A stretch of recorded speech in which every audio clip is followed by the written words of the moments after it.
Oiê, aqui é a Josi. Você está no Clube Lado a Lado. O livro da vez é o Incomparável, 10 maneiras em que Deus é diferente de nós e por que isso é algo bom, de Jane Wilkin, editora Fiel.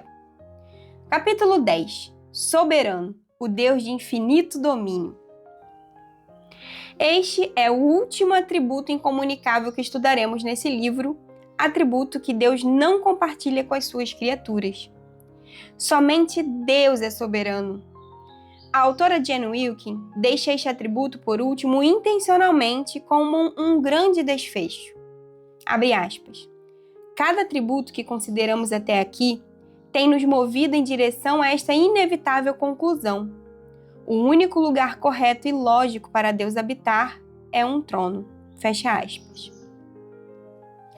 Essa mesma ordem é também apresentada nas grandes histórias. Em Nárnia, em O Senhor dos Anéis, em Star Wars, primeiro acompanhamos a luta, o sofrimento, a tensão. Só no final vemos o rei plenamente revelado, coroado e reinando. Assim também, depois de conhecer seu caráter, sua santidade, seu amor, podemos olhar para Deus como rei absoluto sobre tudo. A soberania é o domínio infinito de Deus, o direito que ele tem de governar sobre tudo que criou.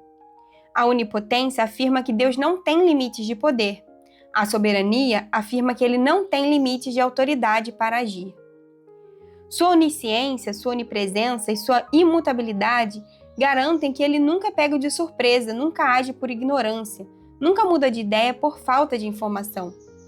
A dificuldade, diz a autora, não é tanto entender soberania, mas crer nela de fato, especialmente quando a vida parece caótica ou injusta.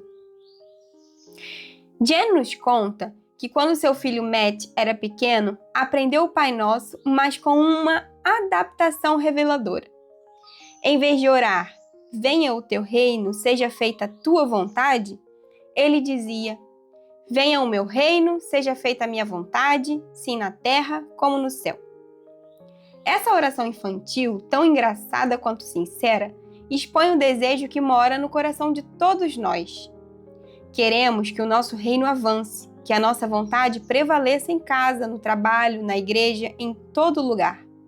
No fundo, a resistência à soberania de Deus é uma declaração silenciosa de que nós preferíamos governar, mas a realidade é que somos completamente desqualificados para governar. Devemos obediência a Deus por uma razão simples. Ele é nosso Criador e nosso Autor. Somos barro, Ele é o oleiro. Criaturas, não Criador. Questionar seu direito de governo é esquecer de quem viemos e para quem existimos. A cultura ocidental se irrita com a ideia de se submeter sem reservas a qualquer autoridade. Fala-se muito em democracia e direitos individuais, e esses conceitos são valiosos, mas podem ser usados para justificar uma recusa a qualquer forma de sujeição, inclusive a de Deus. A Bíblia, porém, insiste que toda autoridade humana é delegada. Reis, governantes e líderes só têm poder porque Deus lhes confia um papel temporário. Vemos isso nas palavras de Jesus em João 19:11. Nenhuma autoridade terias sobre mim se de cima não te fosse dada. E em Romanos 13:1. Todo homem esteja sujeito às autoridades superiores, porque não há autoridade que não proceda de Deus, e as autoridades que existem foram por ele instituídas. Romanos 13:1. Surge a pergunta central: quanto Deus controla afinal? A resposta bíblica é ousada. Deus não governa apenas a maioria das coisas, governa todas. Citando Sproul, ela mostra que se existisse uma única molécula solta fora de autoridade de Deus, não teríamos garantia alguma de que ele cumpriria suas promessas. Por isso Jó pode dizer, bem sei que tudo podes, e nenhum dos teus planos pode ser frustrado. Deus não encontra limites fora de si mesmo. Ele é livre para agir conforme o que é, em perfeita justiça e sabedoria. Nada e ninguém pode obstruir, atrasar ou sabotar, em última instância, seus propósitos. Eis então o grande paradoxo. Se Deus controla tudo, como podemos ser responsáveis por nossas escolhas?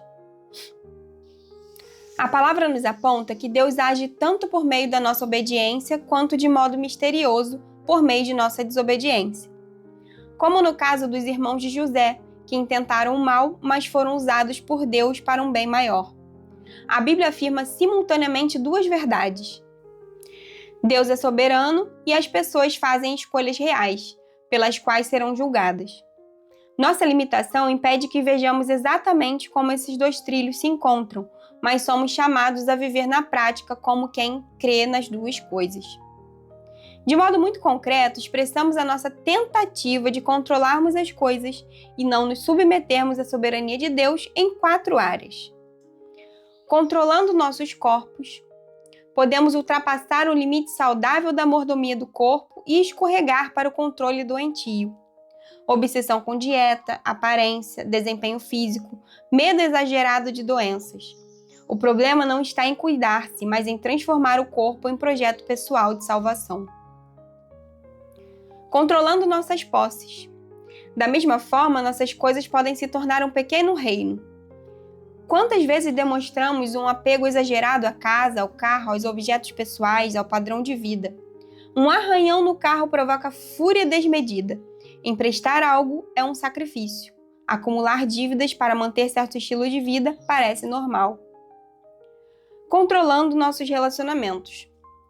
Cada relação humana é uma oportunidade de demonstrar amor e confiança em Deus, mas frequentemente a transformamos em território de poder.